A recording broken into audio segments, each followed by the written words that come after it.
I'm Olivia. I am a wildlife and travel photographer. My goal is to inspire people to give a shit. I'm Pat. Spent 10 years in the Marine Corps. I have strong views on conservation and the U.S. Constitution. We will discuss topics like yoga, How to gut a deer and not fuck up your meat. orgasmic meditation, Full body orgasms. life after divorce. Life after death. Why the fuck do we still use plastic bags? Why can't everyone learn guitar in school? What do you look for in the perfect photo? What's in my food? What's in my mouth? We might also dabble in a little bit of motorcycles. That's right. She rides a Harley, bitches. While our upbringings drastically differed, Our ability to communicate and be open-minded has allowed us to strengthen our relationship. So this podcast is here for you to broaden your horizons, possibly change your perspective on a topic. So we hope you enjoy listening to The Hunter and Hippie. welcome to Season 1, Episode 8 of The Hunter and Hippie, where we have a special guest with us today, Jason Mook, who I have had the pleasure of getting to know over the last 5.5 years. Of course, with us is co-host Olivia. Let's get right into the introduction. So Jason is with us today, and he is a United States Marine Corps Amphibious Recon Scout Sniper. That's such a long title. It is, but it's amazing. And if you're in the community, you understand what it is, and it's awesome. Yeah. I'd mess it up, the whole order of it. He left the Marine Corps as a staff sergeant. He transitioned out of the Marine Corps into contracting work with Blackwater under Eric Prince, where he was GRS, and then they transitioned out of that directly into the agency. Was a proud member of Virginia Beach Police Department SWAT team. He not only served the country, but he decided to serve the community and become an entrepreneur, where he started Jason's Garage Inc., all while still actively working other jobs. Like he's saying my eulogy. Right? And then Here lies Jason. and then to bring it all together, he pulled chocks out of the East Coast and moved to South Dakota, where he owns, operates, lives, breathes, sleeps Deadwood Custom Cycles. And he continues to give to the community. He is a contributor to the Sacred Mountain Retreat here in the Black Hills, which is a 501c3 for veterans. And to top it off, he is married to the newly elected Mayor of Deadwood, Charlie. So She's way more interesting than me. She's the one you need to have on the podcast. We've talked about it. Yeah. We'll have her on. We'll spread you guys out. We can't have two mooks super close together. Yeah. Welcome. Thanks for coming. Yeah, Thanks. definitely welcome. Very honored to have you on the show. You are a self-proclaimed former action guy. I won't say it. FAG. FAG. Former He told me action that. guy. Yeah. I listened to you give advisement to a team, and you said you used to be a lot of things, but now you're not. It's time to move on from that and focus on what's now in front of you. My first question is, how did you become the man that you are now? What was childhood like? Where'd you grow up? And then talk about the East Coast leading into the Marine Corps. Wow, that's a lot to unpack there. Yeah. I had a set of phenomenal parents, but like everybody in the 70s, they got divorced. Lived with my mom when I was very young, and then transitioned over to living with my dad. And my dad was a machinist, and my uncle was a welder, and played a lot of sports, was very big into wrestling, played football just because there was no wrestling. Mm-hmm. So when I was 16 or 17 or whatever, my dad said, you can move out and get a job, you can move out and go to college, or you can move out and join the military. But you're moving out. But you're moving out. Yeah, you're moving out. You got to make your way, and I did have an offer for a wrestling scholarship to Slippery Rock University, but I turned it down because my buddy Terry Weisner, we lived way out in the country, and he was my closest neighbor, and he was a couple miles away, and he called and he said, hey, the Marine Corps recruiter just left my house, and I sent him to your house. And I'm like, why? And he said, well, just talk to the dude.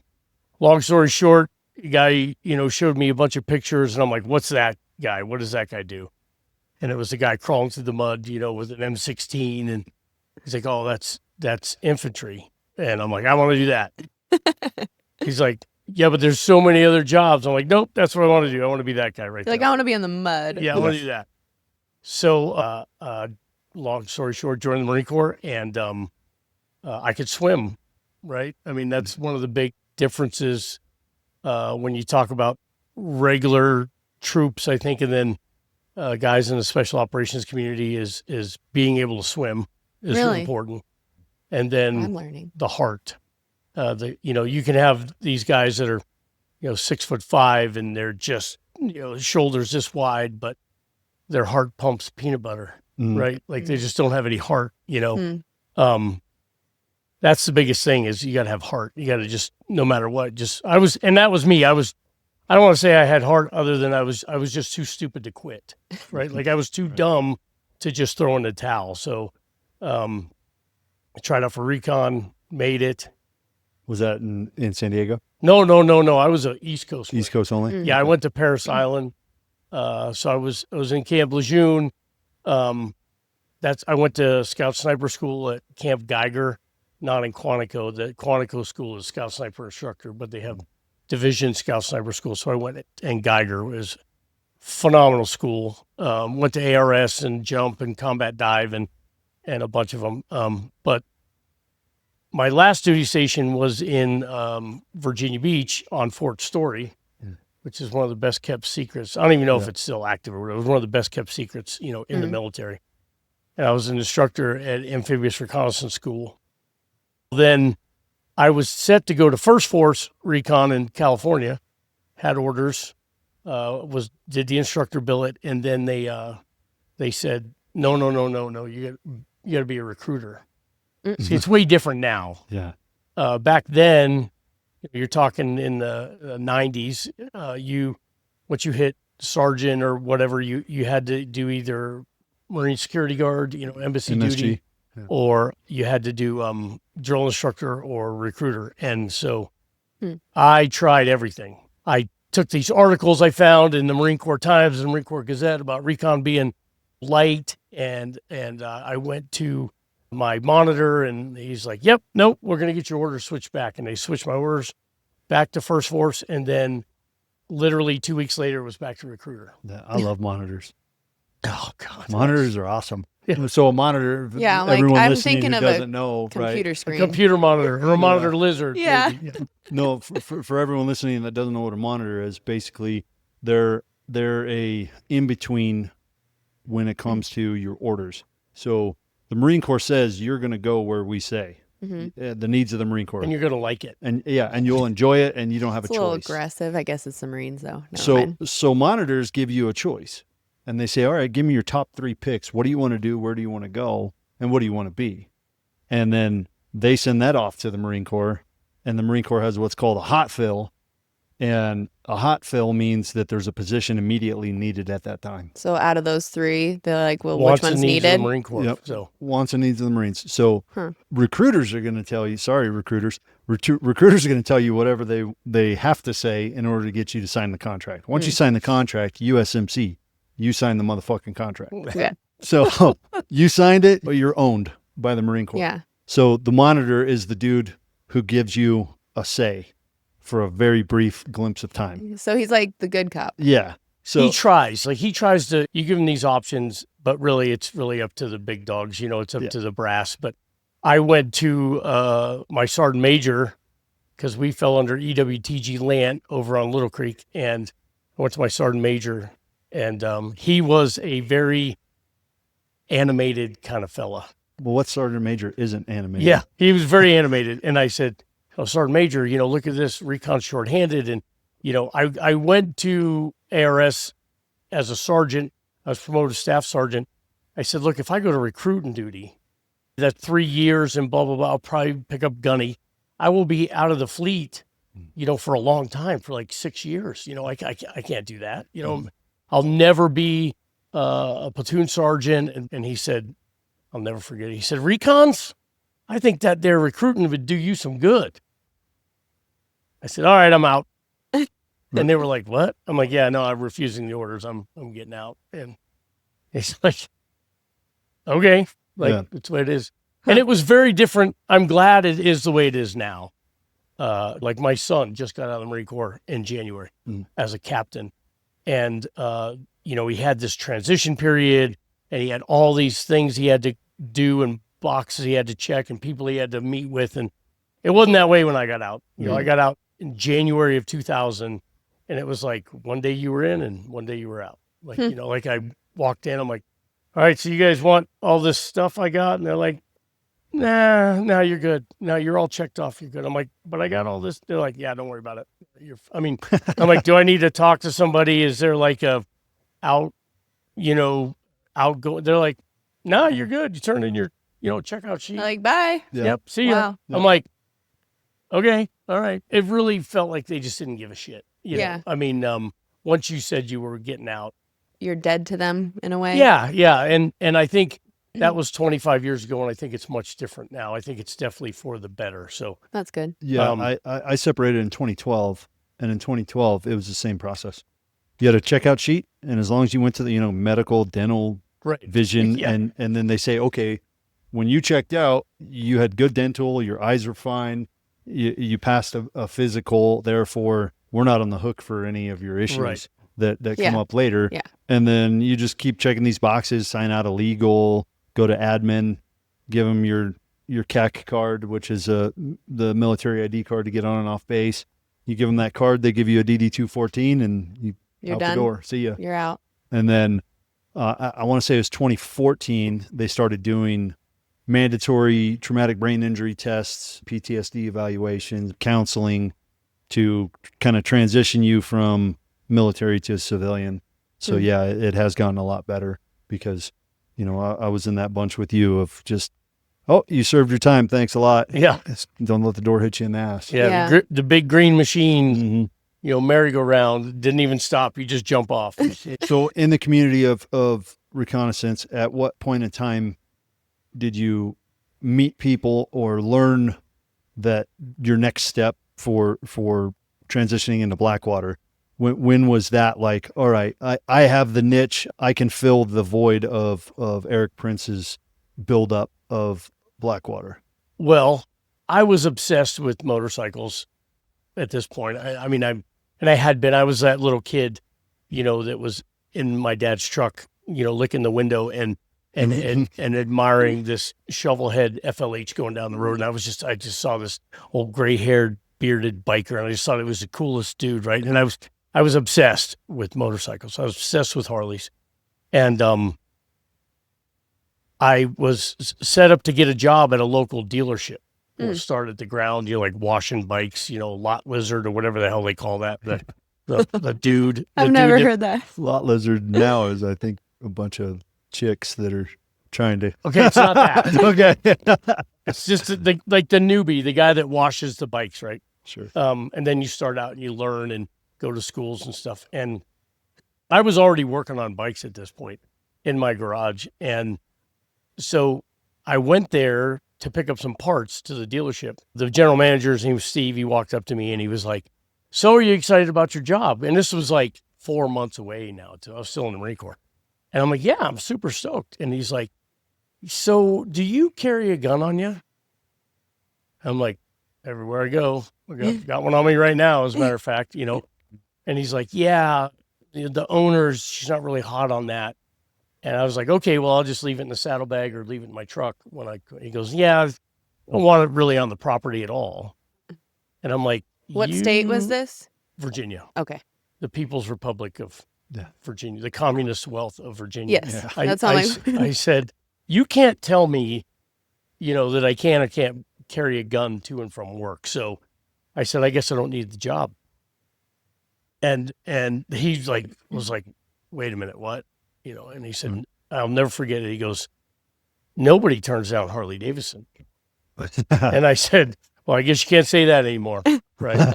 So I was roommating with a guy named John Russell, phenomenal dude. Just was able to catch up with him in Key West not too long ago. And I went home, sat on the couch. And I'm like, I don't know what I'm going to do. Just quit my job, And he's like, be a cop. I'm like, I'm going to be a cop. He's like, dude, it's really easy. You know, you don't have to be a superhero. They just want good citizens, good credit, good driving record, you know. And he said, plus with your background, you'll get fast tracked to the SWAT team. And I'm like, okay, well, let me see. So I actually got an extension in the Marine Corps. I was supposed to get out in November 99. I ended up getting a 2-month extension, and I put my application in right at the deadline and went through the background investigation. And it was crazy because I had several charges, no convictions, Right. you know, but they were like, tell us about this carrying a concealed weapon and tell us about this assault charge. And I'm like, well, first of all, it was a Spyderco, okay, pocket knife, like, give me a break. But Right. I loved being a cop. I was not a very good cop, though. I just wasn't a very good cop. I wasn't a very good, like, I should say regular cop, I guess, or like patrol officer. Why? Dealing with people? No, it wasn't that. I mean, I didn't mind calls for service, but I had a hard time pulling people over for shit that I had done, like on a motorcycle. It felt a bit You're hypocritical. like, I'm a hypocrite. Yeah, but I had this one sergeant that was giving me a hard time about not writing enough tickets early on, and it was right before I was getting ready to go to SWAT. I had taken done the tryout, taken the test. The memo was coming out. I was going to SWAT, and he's like, yeah, so Officer Mook, I've noticed you didn't really write a whole lot of tickets last month. And I'm like, oh, all right, Sarge. Well, what do you want me to do? He goes, well, I need you to write more tickets. I'm like, all right, well, how many more do you want me to write? He's like, oh, I can't tell you that. That would be a quota. I'm like, all right, well, how many did I write last month? He's like, none. And I'm like, so if I write one, like I doubled my, yeah, he didn't find that very funny. But I found the trick because they told you once you try out for SWAT, they're like, listen, you don't want to be caught up in traffic court. You know, you got a lot of stuff you're going to have to do. You got a training and blah, blah, blah. And you don't want to be sitting for 4 hours in traffic court. So I backed off on writing tickets and I figured it out though. So 7-Elevens is big in Virginia, right? A lot of 7-Elevens.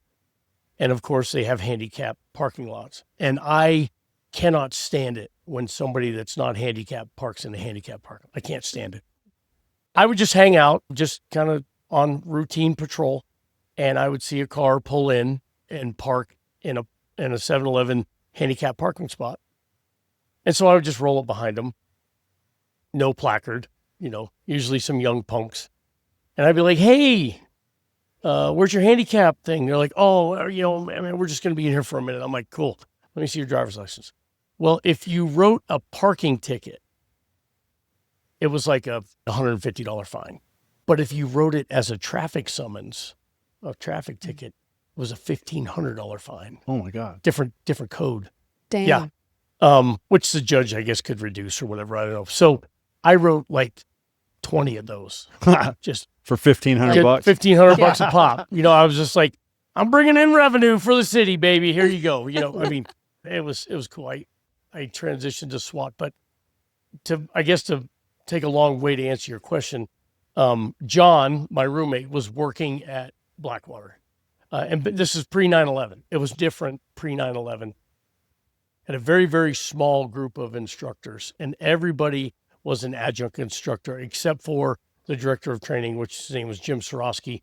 He was a SEAL Team 6 guy, a phenomenal dude, just one of the greatest human beings on the planet, right? And so John was putting some Air Force guys through a week-long course. And he said, hey, these guys want to get some immediate action contact drills. And of course, we had a lot of that in Recon. He's like, will you come down and help me and second me that day? And it was going to be like $200 for the day of teaching. For you? Yeah. Yeah. And that was a lot of fucking money. I mean, in 2000, I was like, yeah, I will do that. You know, we got done doing the class and doing immediate action contact drills. And then Jim Sorosky came over in a little golf cart and he's like, hey, you want to teach anything else? I was like, well, I don't know. I mean, do I, you know? And so we went, John and I and Jim, after the course, and we just were on the range shooting, you know what I mean? And he's like, oh no, I want you to. Yeah. So I had to do a shooting interview, which was literally like exactly like it sounds. You know, it's not sitting here tell me about yourself. It's like, okay, Show me. yeah, show me. Yeah, hit that. Yeah. Huh. So we did a shooting interview, and then you had to learn the Blackwater curriculum, right? So you have these instructors with all this different background of law enforcement and competition shooting and the military, and Blackwater wanted you to get on their page, use their verbiage, you know what I mean? Teach, reloads a certain way. And so you had to learn all that. And it was a book, like this thick, just for like handgun.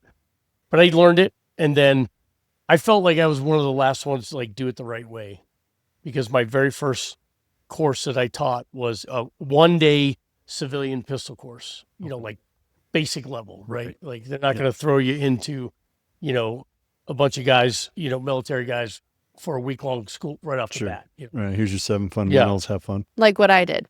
Yeah. Yeah. What was that course called? Front sight. Front sight. Yeah. Yeah. Front sight. That's a good school. Mm-hmm. So, that's kind of how it happened. And it just kind of evolved from there. And then, I went to SWAT, and it was those two things. It was really the teaching and being on the SWAT team, which it was a phenomenal team. It was a 20-man full-time team, a lot of good dudes. Nobody was there just because, like, everybody had to earn their way.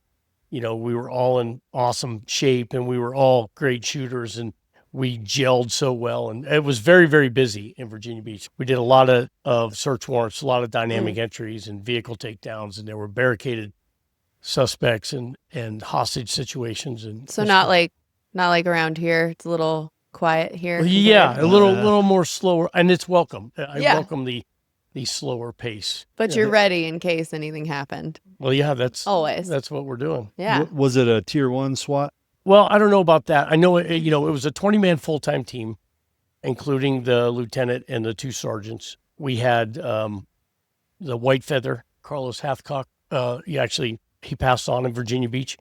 He lived in 3rd Precinct, so him and Mike Mack and Dan Lackey put on a White Feather counter sniper school. Phenomenal school. They actually gave me the option to go, and they also gave me the option to go to TEAS, Tactical Entry Explosive School, and that was in West Memphis. And I'm like, well, I went to Scout Sniper School and graduated in the Marine Corps, so I'd like to be a breacher. So I went to TEAS and worked with Mike Zito and some guys on the bomb squad, and we had an explosive breaching element for the SWAT team, and then we did, of course, mechanical breaching and we had shotguns and did shotgun breaching and all that. Ferret rounds. What is mechanical breaching?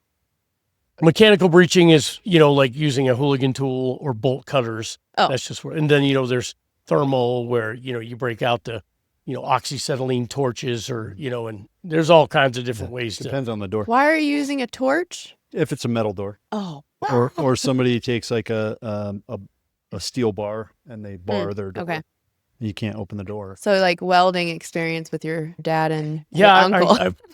I guess. But all along the way, I was obsessed with motorcycles, and I was married to this woman that had this grand idea that she was going to start a motorcycle shop for women. Huh, that's cool. And this was around the time that, biker build-off was going on, and there was a lot of people that thought that they were going to get rich and famous being in the motorcycle industry, and they were fucking wrong, right? But she had a great idea, motorcycle shop dedicated to the woman rider, but it just never really went anywhere. And she said to me, what do you want to do when you grow up? And I'm like, what are you talking about? I'm doing it. I'm living it, like kicking indoors, and, life's great. And Don't look at me like that. and she said, no, like eventually you're going to get, too old and too broken to do that. And I'm like, you say, and she's like, you could do this motorcycle thing full time. You really could. Well, after my first trip to Afghanistan with Blackwater, I had a bunch of money, right? And didn't have anything to do with it. And so back then the contracts, what were they? $500 a day? $500 a day. Yeah. We Crazy. were big money Yeah. rolling in it back then. That was, in the early 2000s, that was a lot of money. Yeah. It was a lot of And money. did they have the rotations back then? Like 3 months on, 1 month home? Well, in the beginning, like the first time we went, we didn't know if this was going to be a one-time thing. Blackwater had a lot going on. Mm-hmm. And the contract I was on was a static contract for the Central Intelligence Agency. And we started out as static security. Right. However, it was at this point where prior to the Afghan war, GRS, Global Response Staff, was very, very lightly staffed because, they might been in hot spots, like Beirut or whatever, but there was no need for this many knuckle draggers, to be GRS. So when we went over there as static security, they quickly figured out that, we were a bunch of capable guys. So we started helping the GRS guys, or if the GRS guys, were already committed, like this one guy, his job was just to recover munitions out of Afghanistan. Doesn't matter what it was, just to find it and get it. Yeah. Right. All the caches, all this stuff maybe that left behind by the Russians, whatever. Yeah. But this was his job, and his call sign was Boomer. And he walked up one time and said, "All right, I'm going to buy a BMP. Who wants to go? Armored personnel carrier." Thank you. I'm like, "I'll go. Yeah. Let's go." And so we did a lot of mobile. We helped out the GRS guys, and then that's how they kind of transitioned. So Blackwater had static, and then they had the mobile side, which was GRS. They also had a ton of State Department and other stuff that you've read about and seen. And then there were other companies, of course. And at one point, I don't remember what year it was. This was years and years later. We all were under SOC, and then they kind of figured out, like, why don't we just make these guys direct, right? Be direct contractors. So the SOC was, they were a travel agency and a bank, really, other than that, so. What is SOC? It stood for Special Operations Capable, I think is the name of the company. But it was a contractor company. Okay. out of Texas, right? What's that? Out of Texas. I think they were out of Texas. They had an office in Virginia. Yeah. Now they're SOC US. Same thing. Though. But there was DynCorp and all these, there was so many different levels of this, but the group of guys that I was with, I would say, are some of the toughest sons of bitches on the planet, Yeah. Well, it's funny because I talked to a few people who don't know you, and they're like, "Oh, who's the next guy you're having on the show?" And I'm like, it's hard to explain. Take an alpha male and then throw him through every tier 1 opportunity and make him the most tactically sound individual that can still operate in a team today if you had to. If I had to, maybe. If I had to. If the North Koreans start parachuting in to Deadwood, then I'm in. All right. I still I have all my gear. I have all my mags loaded. I'm ready. You know what I mean? Yeah. We're ready for. Hey, well, if shit hit the fan, then Same. you're not ready. Then you're kind of fucked. Yeah. And it's kind of an unspoken truth that if shit hits the fan, we know exactly where to go. That's right. Yeah. That's right. Charlie and I will be safe, and the kids. Yeah, no problem. So high stress, high demand, high risk careers. At what point did you say, "All right, I'm pumping the brakes"? Was it the ex-wife who said, you could do this full time, that made you pump brakes and go, "All right, well, maybe I'll just stop doing all this contract work and I'll start wrenching"? No. There were several different ways this kind of happened. So in 2004, it was just anarchy, right? And Iraq was kicked off and all these things were happening. And Blackwater made an offer to a handful of us, Chris Epperson, Kyle DeFore, Pat, John Russell. It gave us these offers to become full-time. Mm-hmm. So we became full-time instructors with a salary. And they had Navy contracts and they had a bunch of instructors and stuff over there. But we were the core firearms and tactics guys. And the deal is that we could also deploy. So we had a salary, but then we came off salary and we could do 3 trips a year. So basically it was like 6 months on range and 6 months down range. And it was a pretty good deal. So I actually resigned from the Virginia Beach Police Department after, and I went to Iraq the first time in June, July, and August. But anyway, I came back and went to the girls in the office and I'm like, all right, so I'm ready to plan my next trip. here in a month or two. And they're like, oh no, the workload is too heavy on the range. There's too much going on. You're going to have to stay and teach for a while. And we'll let you know when you can take your next trip. And I'm like, that is not what I signed up for. I'm too young to be a range monkey at this point, And the worst thing that can happen is you be stuck on a range and you're in this little bubble and you're not, living it. Yeah. Right. And now you're just an instructor that used to could, and you don't keep yourself proficient. Yeah. You don't see the changes and don't know how to adapt. And all you're shooting is pie plates, right? Then, So I said, no, that's not what I signed up for. So then I called the chief of police, Jay Cox, who started out, side note, he started out as a precinct desk officer in Virginia Beach Police Department, like community not an service officer, and worked his way all the way up to become the chief. And he's a phenomenal dude. And I called him and I said, hey, you said if I ever wanted to come back. Yeah. And he's like, you serious? I'm like, I'm serious. And I came right back. I had to take a polygraph, but they put me right back on the SWAT team. I got the same car, same gun, same gear. I got everything back. It was like, like I never left. What was the lapse in time? About 3 months. Oh, that's it. Okay. All right. Yeah, it was about 3 months. So then in 2007, I stopped, and I had obviously started my shop. And it really worked out. The shop was very, very hard to get off the ground. The extra money from teaching and contracting is what helped. It kind of carried the shop. Opening a motorcycle shop is the easiest way to turn a large fortune into a small fortune. Just like a restaurant. Yeah. But like in 2007, the shop was so busy that I said, okay, I'm just going to teach.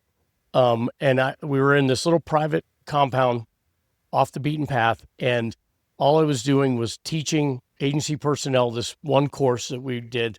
And then I was getting guys ready to go through vetting for GRS. Okay. And we called it the Army in Northern Virginia, jokingly, but I would prep these guys. So they would come in for a week and then they would go up north and test out. And if they passed, then they could deploy for GRS. And in 2008, when everything stopped, right? When Fannie Mae, Freddie Mac, whatever, and nobody was spending any money on motorcycles anymore, I was like, oh, I need to start deploying again. Yeah. So I started deploying again to Afghanistan.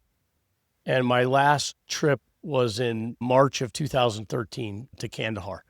And I don't know, it was just kind of one of those things where the shop was busy. I was literally, because of the time difference, at night, I would get on Skype with my guys, and then I would do orders on my computer in Afghanistan because, it was all online. So I would make a drag specialties order for them, and I'd talk them through jobs and get updates and stuff like that. And the shop was getting so busy, and there was some sketchy shit that had happened in Kandahar, and it was kind of one of those things where you're like, all right, like it's not if, but when. Yeah. And don't get me wrong, the money is great, but you got to get off that crack rock, right? And it burns you out. And I firmly believe that for every month you spend in Afghanistan, it takes a year off your life, because of the environment. Yeah. But I wouldn't trade it. The guys that I worked with are just some of the top tier, highest caliber guys ever. And working for the other government agency is just nothing but marquee, individuals. It doesn't matter if it's a forklift driver or a case officer. They're just awesome people. Yeah. Did you guys ever figure out if you were near each other? That's what I was just trying to piece together. So 04 Iraq. Yeah. I was there. You were there.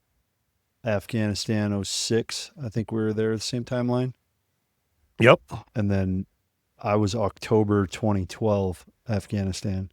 I was there. Yeah. I can almost remember like all of them, but I spent a lot of time in Herat, Afghanistan, which is very close to the Iranian border. Yeah. Not a whole lot of military presence in Herat. No. I was also in Spin Bulldog and J-Bad, and so it's possible. Yeah, I was in J-Bad. I was more on the eastern side, J-Bad, Nuristan Province, Korengal Valley, and then towards the later years, 2011, 2012, I was in Marja. Oh. So down southwest of Kandahar. It's a big country. Yeah, it's massive. It's massive. I was on the part where Afghanistan makes that little hook on the top in the northeast corner. It's got like this little hook that goes over top of Turkmenistan's to the north and Pakistan's to the south. Well, we ended up out there, and that was a sketchy area because funny story now, but it wasn't funny at the time.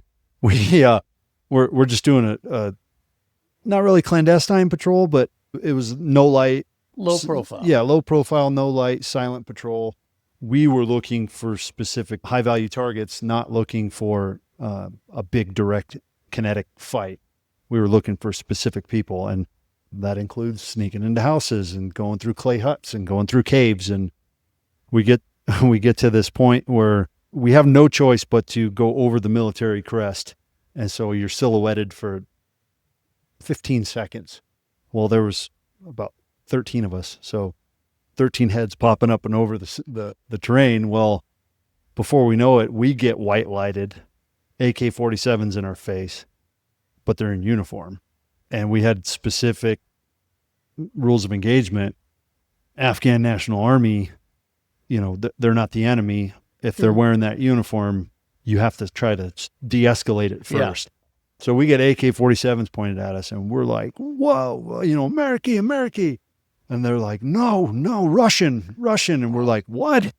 Russian? Wrong decade, bro. Yeah. So these people haven't seen white-skinned people since 1980s with the Russians. Oh. So they thought we were Russians trying to reinvade, and it was a mess.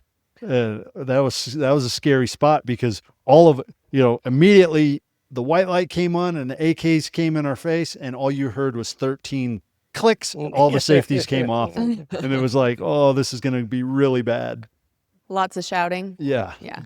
And huge language barrier. At the time, we had what's called a linguist, which if you can speak a foreign language, I would highly suggest looking into this. But there was interpreters, which were locals, and the locals can't trust. You can trust some, kind of, not really. It was always like 50-50.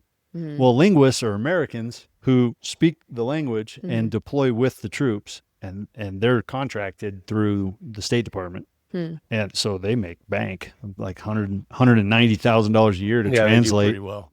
And so we had a linguist with us, thank God, because we were screaming at him and he was screaming at them, and they were screaming back at him and he was yelling back at us, and we were like, "Just tell them to lower their damn guns."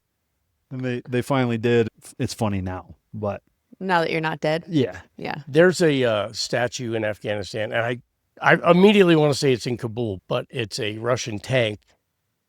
And then there's a bunch of Afghans with pitchforks, and it's a representative of them winning the war against the Russians. Basically, the Russians have tanks and AKs, and they have pitchforks, right? And I don't know why when you said that I thought about it, but it's a pretty cool statue. I mean, shit, that was 12 years ago that I was there, so it gets a little fuzzy. Yeah, everything kind of blends together too. Yeah, it all kind of blurs together. There was a point in time where I could separate the two countries and what we were doing, but at the end of the career, after 6 deployments, it's like, yeah, I did that, but I don't remember where I was at.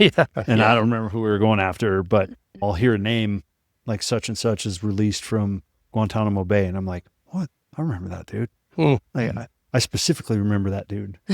And that was a cool thing. There were times that we did stuff and the time changed, and you saw it on the news the next day, or you did something and they told you, just so you know, this is going to be on the president's desk tomorrow morning. He's going to get a brief about this op. Just heads up, Yeah. Do you have any crazy stories that you can share that stand out? Like his being held at gunpoint on a ridge line? I have stories for days. You don't have enough battery on that thing for all my stories. Hey, new set of batteries. You're the one that has to leave at a certain time. I had a buddy, Tony. Call sign was Eben. And we were in a level 7. What is Eben? Eben was his call sign. I know, but what is that? Is that I don't know. Oh, I thought maybe it was like a Greek god name or something like. I don't know. He was a Rico Suave. I can tell you that. He was a very, very handsome Latino gentleman. Okay. And he was 100 miles an hour. But I was driving. We were in a level 7 armored Land Cruiser, and he was in the passenger seat. And we were doing a recon for an op that we had coming up. And so it was in the middle of the night. We were in downtown, in the middle of Kabul, and he's got his head buried, on the map. Mm-hmm. And we had very good GPSs. We had handheld GPSs that had a SIM card in them that, so you got satellites that not everybody got, right? Mm-hmm. He told me to turn down this road, and I did, and he's head buried in the map. And I'm driving, and I'm like, even. And it was a gate there. And then out of fucking nowhere, as we got to about, 20 yards from the gate, all these Afghanis came out with AK-47s and were like pointed down on us. And I was like, even. Look up. Really need you right here. And I think we made a wrong turn, bro. I think we're just like, it's all right. But that's a pucker. I mean, Oh yeah. The thing they used to tell us was, I can't remember now what the ballistic capability of the windshield was, but it was like 10 rounds in 10 inches or something like that. Right. But after that, they're coming through. There's no guarantee. Uh-huh. But he popped his head up and he was like, oh shit, slowly back it out. Reverse. Yeah, just slowly back it out. We didn't get lit up. It was fine. But that makes you think about a lot when you have AK-47, the working end of an AK-47 pointed in your face. But with all the direct action that took place, have you had any moments in life where you just drift and you're back there for a little while? Yeah. I mean, how can you not? Right. There's things that you think about. And sometimes they're not like dramatic, Mm-hmm. Sometimes they're good memories too, right? I mean, yeah, sometimes I've been in a bad way. You can ask Charlie, I've been in a bad way a time or two. But just for an example, I guess for a lighter note is everybody makes fun of Nickelback, right? Fucking Nickelback, right? I don't know I don't mind Nickelback. I mean, I don't know if I'd pay money to see them, but when I was on Virginia Beach SWAT, a buddy of mine, Tommy DiMartini, who was a phenomenal dude, and our sergeant at the time was Chris Epperson. And long story short, we had to do like 4 search warrants in a row or something. We executed 1 search warrant, and then boom, right on to the next one, and we executed another search warrant, and then right on to the next one. And it was a beautiful summer night. Just absolutely gorgeous, like 75 degrees, not a cloud in the sky. And we had a Bearcat armored truck, right? And Tommy DiMartini and I were in the very back, and we had the doors open. So we literally like our feet hanging out, you know what I mean? And we had just completed the last search warrant, and we were exhausted because, carrying all that gear and the humidity in Virginia Beach. And it was hot. And we were just spent. We were just smoked. And Epperson was in the passenger seat of the Bearcat, and Nickelback Rockstar came on. And he just cranked it, right? And like nobody said a word. All the laughing, joking, or whatever just kind of stopped, and everybody just sat there, and we just kind of took in the moment, right? Like, so now every time I hear Rockstar, I think back to being in that Bearcat, at 2:00 in the morning after all those search warrants, and it's a good memory, right? Yeah. It's because, I mean, I can say this now because I'm not, but we were bad motherfuckers back then. You know what I mean? We trained really, really hard, and the department had our back, and they gave us what we needed to get the job done. And same with the agency. The agency is phenomenal at supporting their people. It's good memories. It's good, it's good stuff. There's bad stuff, but there's good stuff too, Yeah. I talked in episode 1 about having that dude in my life who brought this term to light for me. And it was always in the forefront of your mind. You just didn't know how to word it, but you'd enter the room, you'd be the baddest motherfucker in the room. And that mindset, just prior to opening that door, you got to get your mind right. And this is who I got it from. Oh, yeah. Jason's the one who fed that my direction. And I got it in my whiteboard in permanent marker. It just says abbreviations, GYMR. And it's awesome hearing different stories from different people because I lived my experience. I had my experience, and most of them were good memories, Mm. but there were a lot of bad memories as well. What led you to leave North Carolina, Virginia, and come to South Dakota? The long and short of it was after I quit contracting and was full-time at the shop, I was married to a woman that wasn't used to me being around all the time. Oh, yeah. And one day, it was maybe 4 months after I had stopped contracting, and we were arguing in the shop about something, and she's like, I want a divorce. And I'm like, I do too. And she's like, you know why I said that? I said, well, I don't know, because you want a divorce. She said, I said that because I knew you never would. You know, you would never quit. You'd never give up. You would fight. You would live miserable just to try. Mhm. And I'll never do that again. But I woke up one day and realized I fucking hated Virginia Beach and moved to Charleston, South Carolina, and set up the shop there. And I was in Mount Pleasant. And I'll say that I love the Charleston I moved to. I don't love the Charleston I left, just because like the secret got out. You know, the Charleston is the jewel of the South. Yeah. And everybody wanted to live there then. But I was in a really bad motorcycle wreck in May of 2014. And of course, the rally is coming. And I'd been to the rally at this point 11 years in a row or something. We'd been coming every year. So I could only hold up my FXR. You know, I went from a wheelchair to a walker to crutches to a cane. And I took my cane and I bungeed it to my handlebars, and we came out for Sturgis. Right. And there was a guy in Spearfish that had a motorcycle shop, and he also owned magazines called American Cycle, American Bagger, Urban Bagger magazines. Yeah. Who is this? Dave Withrow. Oh, okay. I'm like, I know this person. Yeah, you know him. Yeah. And he had ran a couple of my bikes in his magazines, so I went over there to say thank you, bring him a bottle of Jack, you know, and just say hi. And I said to him, I said, man, if I could ever live in the Black Hills, I'd do it in a minute. Well, he called my bluff. I was in a transition down there because I had tried to buy my building in Charleston multiple times. I couldn't buy it. I had turned down becoming an Indian dealer down there, and I had a line on a new building and everything, but it's just like the timing was perfect. So I moved up here and we became partners in what was Black Hills Choppers, and I rebranded it to Black Hills Cycles because the 90s called and they wanted their shop name back with choppers. And it did great. And then I wrote all of his tech editorials for the magazines.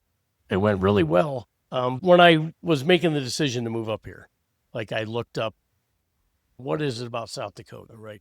Everybody knows about Mount Rushmore and this and that, but I wanted to see what I was getting into, which is not like me because I'm normally a ready, fire, aim kind of guy, right? Like, yeah, just do it, you know. I was talking to Jesse Jurens from Legend Suspension when I was thinking, he's like, oh yeah, dude, just do it. Just move up here. You're going to love it. It's a predominantly red state and it's Republican, and what are the gun laws and this and that. And then if you dig hard enough, you will see that there's the eastern side of the state and then the western side of the state. There's a lot of forward thinking hippies, for lack of a better word. Weird. And that did not discourage me. The only thing I really miss is the ocean. I miss that bad. But you know, we were just in Key West, so you know, we got to be by the ocean and stuff. So I got my fix. But if you can't live by the ocean, then living in the Black Hills is the only place in my mind to live. But to talk about what we were talking about earlier about memories and stuff like that, that's one thing that I attribute my wife and her family, for that matter, is, you know, guys like us can be very, very close-minded, but we can be very, it's this way or no way, and your way sucks. You know what I mean? Like, don't even talk to me about that. You're an idiot. You know, we can be very, very close-minded. You're an idiot. My wife, Charlie, and her family, being a little more forward-thinking, have really caused me to, I don't call it get softer, just be more open-minded. Yeah. Right? He's that way with me. I don't think he has a choice. Yeah, that's true. That's true. I am not as easygoing, but there was something you did. Oh, when he was at the training, he was using their detergent, and he goes, God, this stuff just smells like chemicals. And I was like, do you realize what you just said? I didn't say it. You said that. But to be fair, right? So the hotel we were staying at, all the laundry stopped working, and you had to go to laundromat. Well, one of the girls behind the desk told Chewy, hey, you guys can use the hotels, like where we wash our bed sheets and stuff. Like you can use that washer and dryer. And we're like, all right, well, you get That's there. nice of them. Yeah. Super cool. And they had this like electronic box on this washer. And that's how you start it. You gotta look at the wall, enter the keypad deal. The code. Yeah. So I'm entering the code and it doesn't work. And I'm like, you can hear it go, ksh. And I'm like, what the hell? So I do it again and it goes, ksh, ksh. I do it about 4 times because I'm a stupid Marine. So I do it about 4 times. Well, each time it dropped detergent into and let's face it. I mean, hotel sheets, those things go under some kind of chemical process that would kill, pretty much everything, right? And they always come out white. Yep. Even though they didn't go in there. Nope. I mean, that's some serious industrial laundry. I was just in a hotel in Nashville, and I had my own hotel room, and I was like, this is lovely. So I'm getting in bed naked, and I was like, no, like this is hotel sheets. So I like put my shirt on because I'm like, I'm not going to rub my private parts on this chemical sheet. I'm probably going to break out in hives or something. Yeah. So don't look at me like. So I finally. No, I get it. I totally get it. I always take a pair of shorts with me if I'm traveling, just because. Yeah, you never know. Yeah. No. I don't think it's the sheets though. I think it's the comforter. The comforter's gross. That's what you have to worry about. Yeah, don't sit on that. And I will tell you what's funny is when Charlie and I started dating, like one of the first things, I think I took her to Charleston, and then we went to Pensacola to watch Walker graduate flight school. And like, I just book a hotel, right? Like, I mean, whatever, what's the cheapest? Is it close to what I need, right? And I booked a hotel that I think they also did by the hour, Shit. And Charlie was like, okay, all right, here's the deal. Like, I'm going to take care of this from now on. I'm going to open your eyes to what, it's okay to save a little bit of money, but at the same time, we need a nice hotel. Yeah. So now she books all the hotels. She takes care of it all. Smart. And we always have a nice hotel. It's always luxurious. Maybe it's a little bit more, but I mean, it's worth it. Your pillows aren't like lumpy cotton balls inside. Right. Yeah. Right. Yeah. Exactly. So that is a lesson. I used to say with shooting, I take inputs from all different things. So you take it from law enforcement training, military training.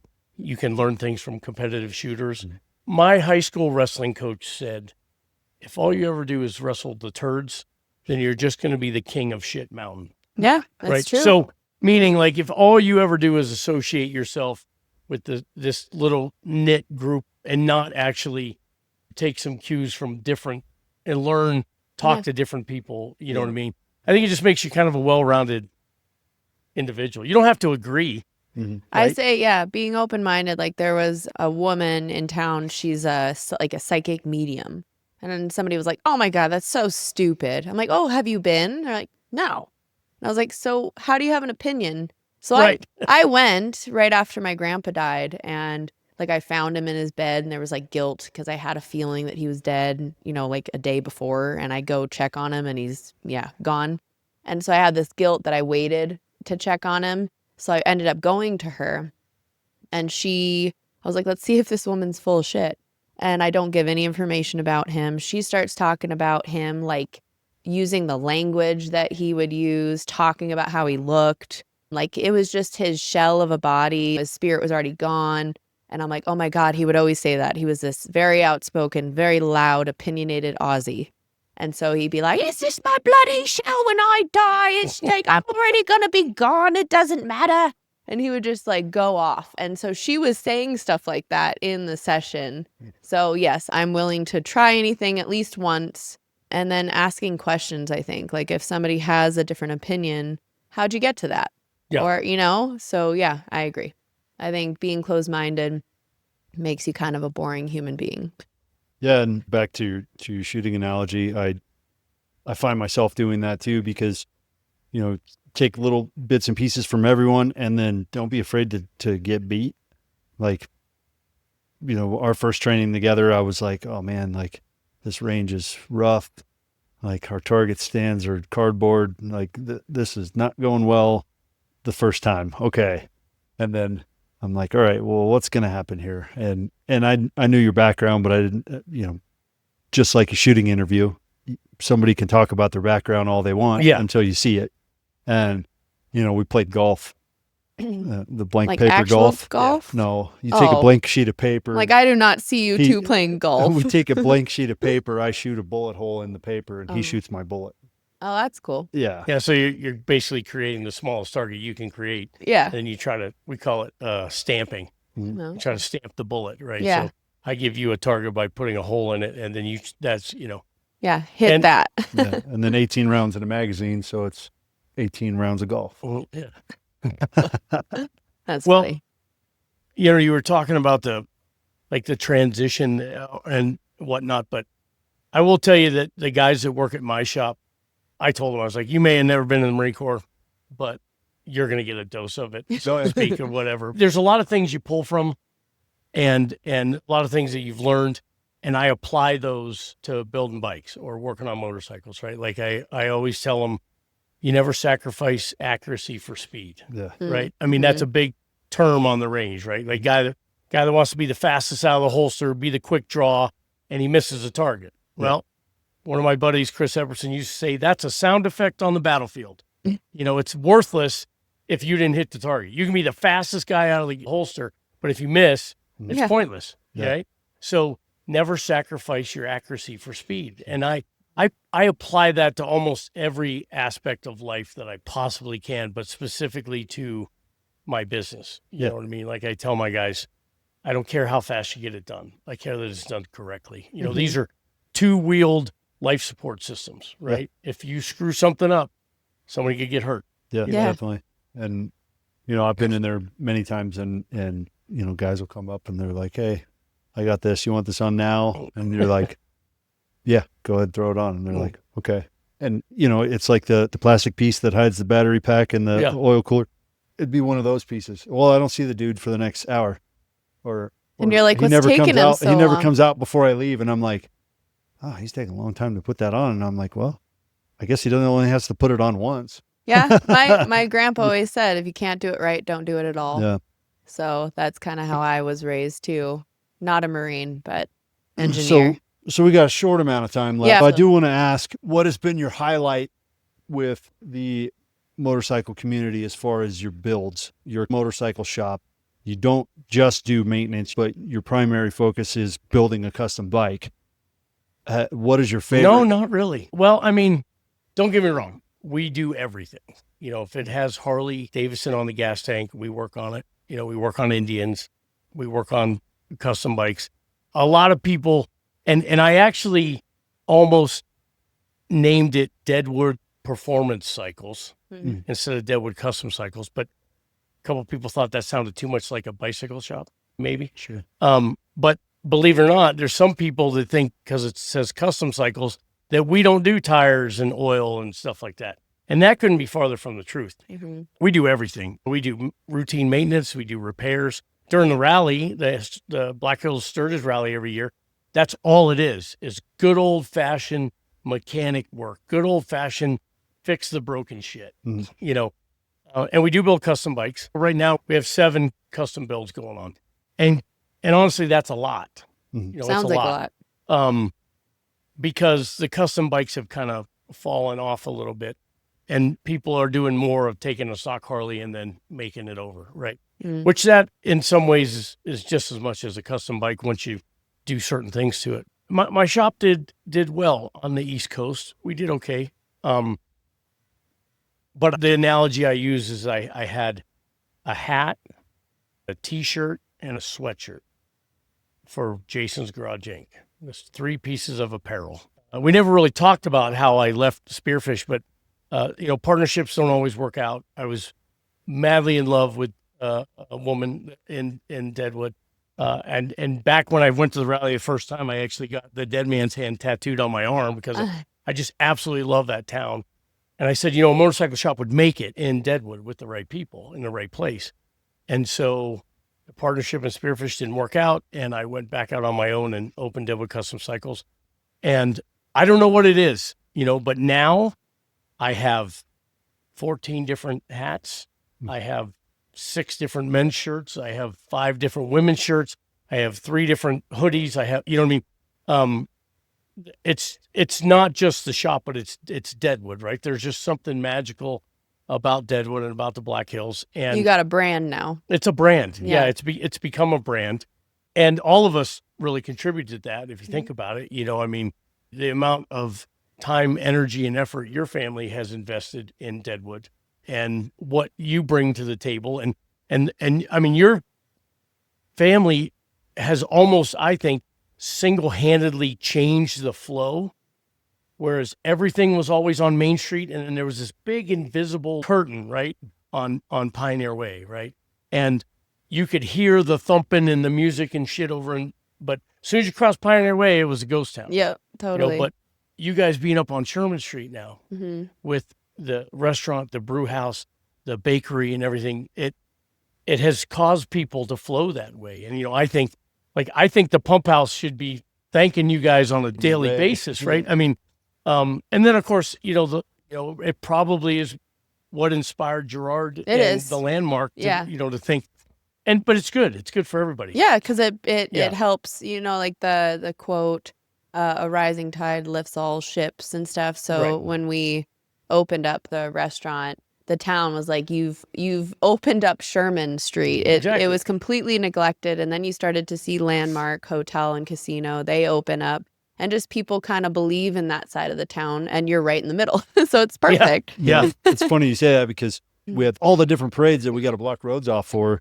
It's funny because now we have a new route where you take Pine all the way to Sherman, and then you kick left instead of cutting to Pioneer. So ignoring Sherman. Now you don't. Yeah. And then, you got VFW, you got Jacob's Brew House, you got the Landmark, got the Pump House.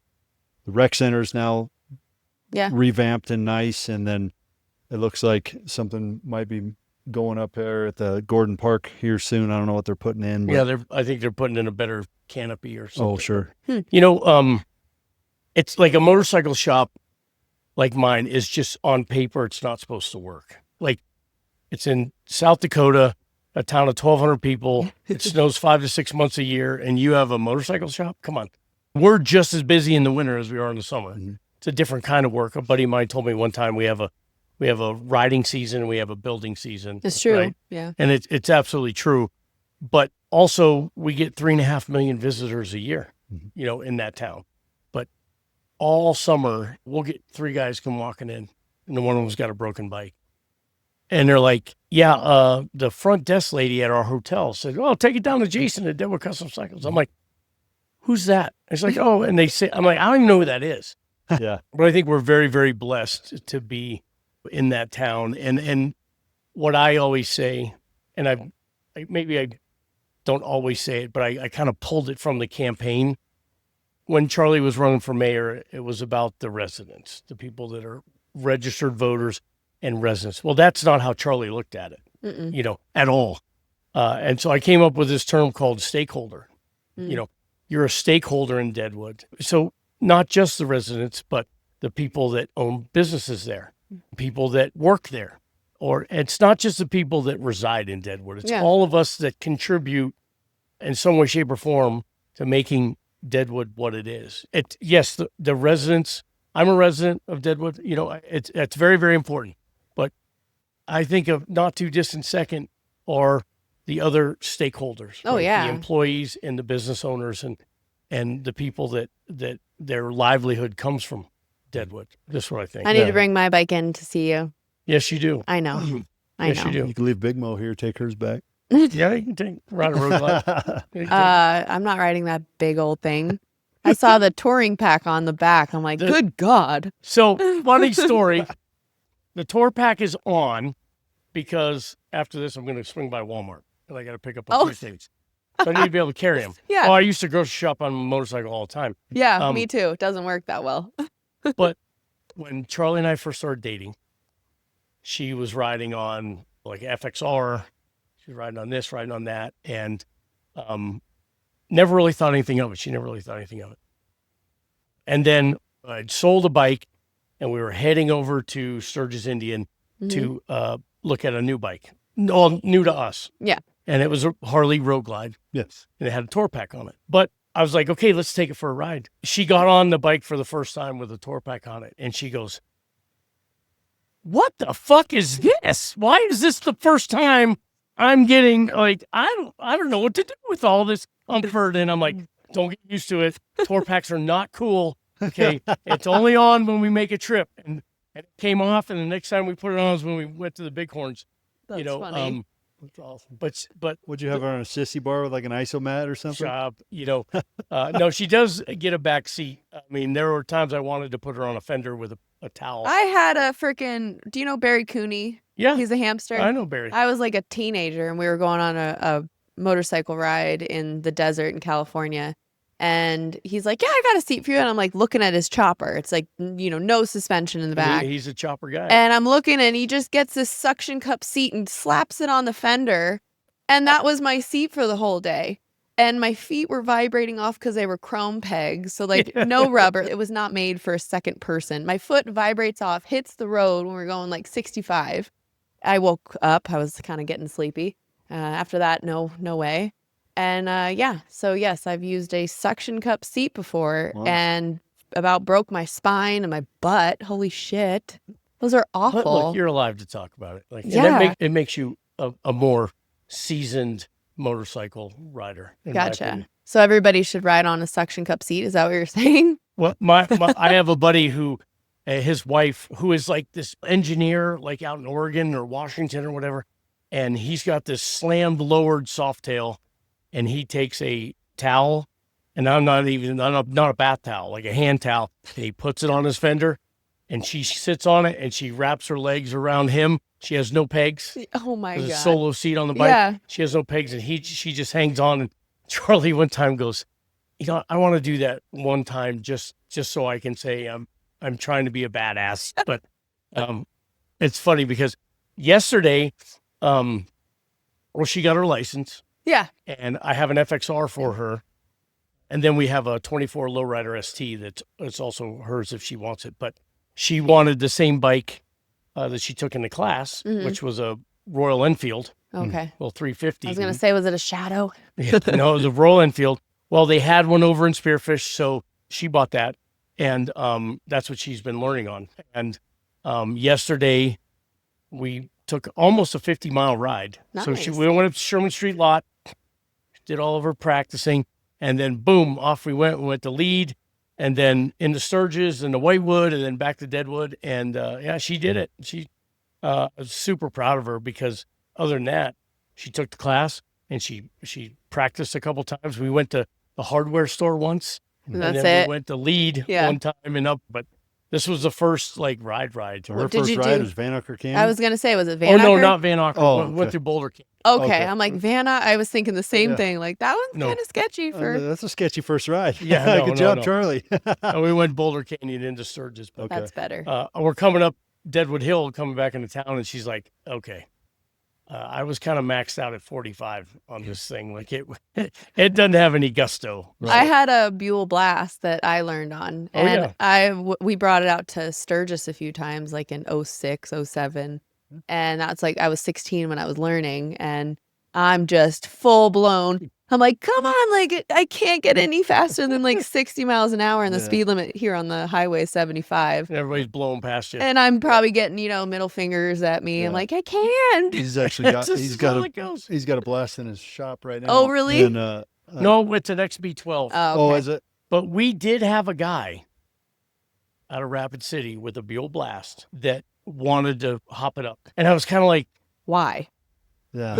yeah. But he was adamant. Yeah. So we actually got a big bore kit from Revolution Performance. We sent the head off and port polish flow. I called Andrews and got a set of cams. And even the guy at Andrews was like, this guy wants to do what? And I'm like, It's like a sewing machine. and we did it. We did all this work on this thing. And I think he got like maybe 12 more horsepower or something. Yeah. Single cylinder. Yeah. He was happy. He's like, I just want whatever I could get out of it. But I was kind of blown away by that one. I was blown away by the shifter, like I don't know the terms, but like it was like smooth metal on smooth metal. So my first ride ever, like after I did the course, I go to downshift at a stop sign, uphill stop sign, and I couldn't. The whole shifter just was yeah. hanging like a dead arm. And I'm freaking out because I can't. Also, the whole time, the rest of the way, I had to stay in third gear and just rev it and slowly let the clutch out anytime I stopped. And my sister was behind me on in my Mini Cooper, and we pull over and she's in tears. And I'm like, what's wrong? She goes, I thought I was going to run you over because the bike's falling apart and she's behind me. So That's great. yeah, it was not really great, but. So back to the Deadwood community. So you started a few years ago the Black Hills Motorcycle Show. What's that all about? Wait, did you start it or did you relaunch it? Relaunch. Okay, go. that's what I thought. We started it in Deadwood. Okay. So it was in Rapid City for like 30 years, right? Up at what's now the Monument. Yeah. And my first year up here, it was always in March, not May. It was always in March. And in March in South Dakota. Yeah. It was all indoors though, at the Monument or whatever. But my first year I was up here for it was 2015, and I went to it as a shop and we supported it, and it was pretty good that year, I thought. But then over the next couple of years, it just kind of like fewer and fewer bikes, and they got spread out, and fewer vendors, and then they tried to fill the room with a swap meet, and it just kind of died a natural death, and not even really because of COVID. Yeah. I just think that they just didn't want to put anything into it. So I called them and I said, hey, what are you doing with that? I want to buy it. And they're like, you can have it. So he signed it all over to me, all legal like. And I said, well, if I'm going to do it, I'm going to do it in Deadwood. Yeah. We throw the best party, period. So now this is our third year. The first year we had just under 4,000 visitors, guests, we call them. And then last year we had over 4,000. It's always on Memorial Day weekend. First year, the celebrity builder was Paul Yaffe. Last year, it was Corey Ness. This year, it's Nick Trask. Okay. Very animated. And then in 2026, it's going to be Luke Leatherman from Fueling. But, we do it at Deadwood Mountain Grand, and we try to church it up and make it classy. Like, you're not going to be a vendor if you're just going to throw a table and some chairs and some flyers up. Like, I want tablecloths. I want rugs. I want lights. I want backdrops. We have a specialty cocktail menu, and the Grand just kind of rolls out the red carpet, and we make it feel like a motorcycle show, right? Mm-hmm. And the theory behind it, I'm trying to accomplish, is that for those of us that work during the rally, that we have every year, we're all slammed, right? We're all working. You can't enjoy it. Yeah, can't do anything. You'd be lucky if you could go to a concert. Yeah. Which, by the way, true. Nickelback is going to be there. So, but no comment. But we all have to work these 12, 16-hour days during the rally. We don't get to enjoy any of the shows or anything. So this Black Hills Motorcycle Show is for us. It's for those of us that live here to come and celebrate, all things motorcycles. And it's not just the motorcycles, but the motorcycle lifestyle, right? And motorcycle art. Your dad always puts a big, gigantic booth up, and I think he does pretty well. But he loves it. Yeah. It looks, I've gone with Hendrix. He loves motorcycles. So we always like to make it out there. And yeah, it's a cool setup, but I like what you just said. Like I didn't even think of that, because during rally, like the hamsters, they're always like, oh, we know we won't see you guys, like with the hamster block party and all the different events they do and the rides. Like I set aside the Biker Bells ride. Like that's the one that I'm like, guys, don't bug me. That's the one thing I get to do, ride with some women. And I'm trying to get better with it, but yeah, it's hard when you have a business and you're the owner. Yeah. Me, I'm like, sorry guys, I hired all you guys to do this. I'm going to go be the face of, the family type of thing. Mm-hmm. So it is tough. And if we can do something on Memorial Day and unofficially kick off our riding season, but there's a ton of people coming in town. Donnie Smith is coming. Paul Yaffe's coming, even though he's just a sponsor. He's not a celebrity builder. These guys are like any excuse to come to Deadwood non-rally, right? When there's not 700,000 of our closest friends, right? And they get to not be in a wait, to go to Jacobs or to the social club or whatever, you know what I mean? So what do you mean I can hit fourth gear? Yeah. That's what I think about, is all the newbies that come out. I always say that Sturgis is kind of like Vegas for bikers. Yeah. And, all the people that shouldn't be wearing pasties are the ones wearing pasties. Yeah. And you can't unsee that. I say the same thing. There's one I sent him last year, And he was like, what the fuck is Yeah. that? I'm like, I don't really know, but I needed to share it because, you know, I'm suffering in person. That one was rough. Yeah. The thing that gets me, drives me crazy, is the people that are stopped at a light or stopped at a stop sign and they go to take off and they don't put their feet on the floorboards or on the pegs. And they just let him hang. I call them outriggers. Yeah, it's they weird. Just like they're going to stabilize that bike if it goes over, or like they're going to stop it. Yeah. Yeah. I'm They're like, not dude, gonna you're going to snap. break an ankle. Yeah, Just yeah. like, put your feet on the floorboard. I don't care if you're going 2 miles an hour. Put your feet on the floorboards, you know? See, Drives me I'm the crazy. opposite. I have a hard time putting my feet down. I like to see how long, like, Oh, I do that too. Like, oh, okay. Like, we're good. I don't want to knock the person next to me. Yeah. I was on a test ride coming out of Deadwood on a Road King, and I was coming off of Colorado Boulevard, going to turn right to go back into Deadwood, and I was stopped, and I kept the bike up. I didn't put my feet down, Yeah. but I made a stop, and then off I went, and I got pulled over by a state trooper Because you didn't put your feet because I didn't down. put my feet down. Yep. Yeah. And I'm like, I don't need to put my feet down. I can stop the bike. He goes, yeah, I saw that, but you got to put your feet down. Rude. I didn't know that. I did know that, but I don't like being told what to do. That's the only way No you can. shit. That's the only way you can show. Yeah. It's the only Have way you you can figured show. that out? I was on a ride Saturday with Trevor on our way to work, and same deal. I had my feet on floorboards, and I'm like, this is boring. and there was 4 cars in front of us that were 10 miles an hour under the speed limit. So I'm like, well, I'm gonna see how good I can do this canyon one-handed. So then I go one-handed, and then I'm like, all right, I'm gonna overly lean on every turn. So I'm like, all right. And why were you doing I this? was like, because I'm an idiot. Okay. 'Cause I'm like, how am I gonna counterbalance without the other hand? So I'm like, oh yeah, my crash bars. And I switched my feet and I just put pressure on the outside and walk right into the turn. See, I You know, just, if I do single handed, I just do the opposite. That like You I can do push single. push Yeah. out while you're turning. Yeah. Yeah, well, I did it with my feet on the crash bar, and Huh. it leaned it just enough to give me that extra support. And then I was like, all right. Well, about the time I hit Devil's Bathtub, I was like, well, fuck it. Now I'm going to do 2 hands and see how far I can lean this with the crash bars. And I'm like, this is fine. And then I'm like, okay, too far. So yeah, we were Okay. just talking about how we should get like radios, and I'm like, yeah, but I like talk to myself, like talk to the butterfly that goes by. I sing. I go, what the fuck was that? If I downshift too fast, he goes, I do the same thing. So we were just like last night talking about the things that we do in our own helmets. We just got in fall. We just got a new set of helmets that have the comms in them already. Do you like it? Have you used them yet? Yeah. We used it, but I was dumb and didn't have them plugged in and charged for yesterday's ride. But Oh. they're actually great. I like them better when we're on 2 bikes. Yeah.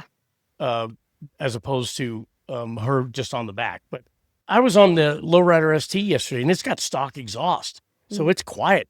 But I still couldn't hear a flipping thing she said. You know, when we got to a stop sign, and I'm like, oh, I should have plugged in the helmets. Yeah, totally. No, I like them. I like it. I mean, it just makes things a little easier. Are they on the whole time, or do you have to like voice hit a? activated? Oh, really? So if I Or am you can- singing, You can make them where they're touched. okay. Did he ever tell you that what he said on our first ride?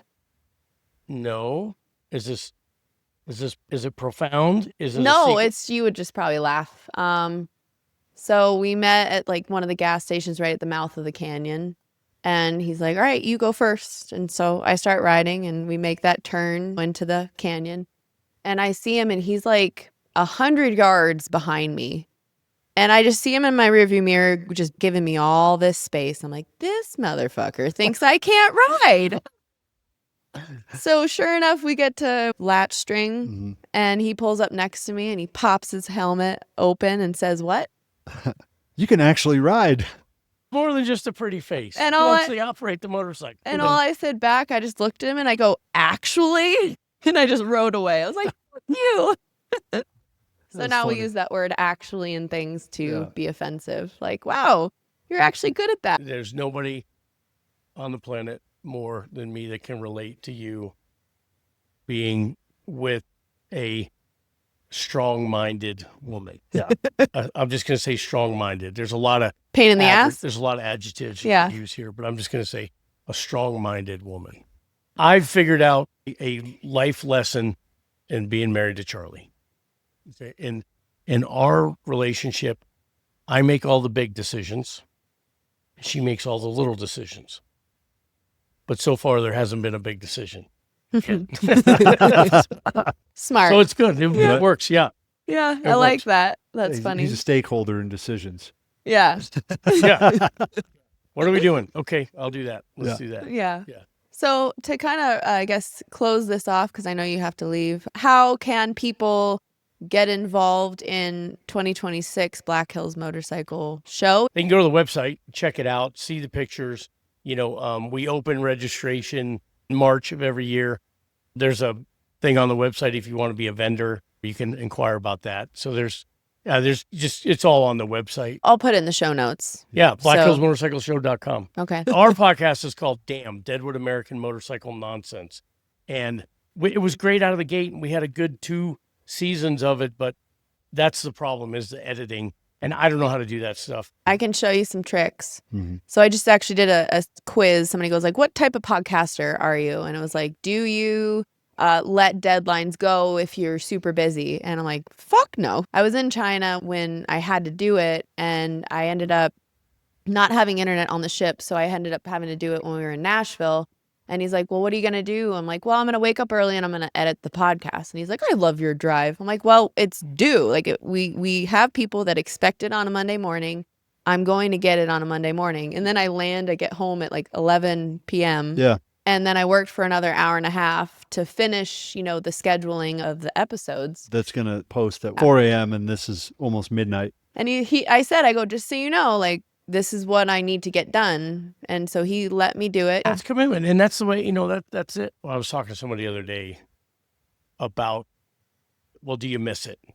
Like, of course I miss it. Of course I miss being with the boys and, and I get the opportunity to scratch that itch and get that fixed with the guys and girl on the CERT team, in Deadwood. So I'm very grateful for that. But at the same time, there's a lot of satisfaction or whatever fulfillment in the shop, the business, but sometimes you get sucked in, like I always say, I didn't open a motorcycle shop to run a business. Like, I don't want to be at my computer answering emails and writing checks all day. I don't want to do that. I want to be at a lift, but sometimes you have to juggle. Yeah. And, my kid just got out of the Marine Corps, and he's up in Alaska flying planes. He's going to be up there all summer. But we had some long conversations about how do you do it? And I'm not the guy to give that advice because I didn't have a plan. I kind of got talked into a motorcycle shop. But the point I'm trying to make is that if you want to do something, why aren't you doing it? If you want to start a business, if you want to go do this, if you want to take this trip, why aren't you doing it? You know what I mean? Like, regret is the worst thing ever. You look back in 20 years, man, I wish I would have. That's just not the way to live. You know what I mean, if you have an idea, why aren't you doing it? If you want to do a podcast, do it. You want to open an ice cream store, do it. You know what I mean? You want to travel to New Zealand, fucking go. Yeah. Just stop talking about it. Well, just do like it. that song that we both like. It's called I Was Alive by Beartooth. And it says, I don't want to be on my deathbed buried in regret. Yeah. I want to know that I was alive. And and like the thing I think we said in the last episode is no one starts anything out as a professional. So we're always going to be anything. You were a beginner with a gun, and a bike. So fear can be debilitating. It can also just prevent you from living. Like, it can literally take away the joy in life. So if you're able to be like, hey, fear, I know you're there, but that must mean that I care about this thing, or I'm excited about it, or it freaks me out. But I think you grow when you're scared in a way. Oh, yeah. An adversary builds character. Yeah, Or exactly. adversity. Adversity. Adversity builds character. You're like, sorry, I'm in adversaries war. throw bullets. Yeah, so. you're in the war mindset right now. You know what? Life is short. Buy Yeah. the motorcycle, right? Or, life is short. Take the trip. Cool. Good Well, yeah, motorcycle we'll lady. share about 2026 Black Hills Motorcycle Show, your podcast, and obviously your business. Because if anybody wants to come to the Black Hills and experience a very manly bike shop, they have to go there. Oh, it's more than just bike shop though. You got the monkey bar. You got a showroom. I mean, it's a cool place to hang out. I like really to go cool hang bar. out there when I'm just Yeah. chilling. Yeah. You know, it's like, I'm going to It's a come cool in. place to chill. See And they got Chopper. a cute Malinois. Yeah. Anyway. Yeah. Well, yeah. Is there anything else that you wanted to share? Like a little. Thanks for having me. Okay. Yeah. I think this is a great idea. I think it takes a special kind of person to, commit to it, and you've got all the ingredients for something to be really big. So I'm honored to be on one of the early. Don't forget about us little people. Right. Oh yeah. Yeah. Yeah. We won't. Don't worry. Okay. Yeah. Thanks Yeah. for coming on. And The studio's amazing. Really. I Right. mean, it feels like I'm in a rustic home? like living room. Yeah, isn't it? It's so spacious. The way you guys, you did it as it made it look like a living room. I like it. Yeah. It plays It's tricks very on your neat. mind. It's like the Married with Children set. Yeah. This is actually not Just- even our house. just It's a just a living set. Yeah. We got to be out soon because the realtor's coming. Yeah. There's a This key house is lock on the door. market, It's you okay. know. No, Yeah. that's it. That's all I got. All Drink right. water. Cool. Stay Good. hydrated. Drink water. Drink Wear a water, helmet. Stay hydrated. Wear a helmet. Stay Yeah. hydrated. All Buy right. the motorcycle. Do Buy it. the gun. Whatever. Or fix up the bike. Okay. We'll end it. Bye. That's- Peace out. Bye, Felicia.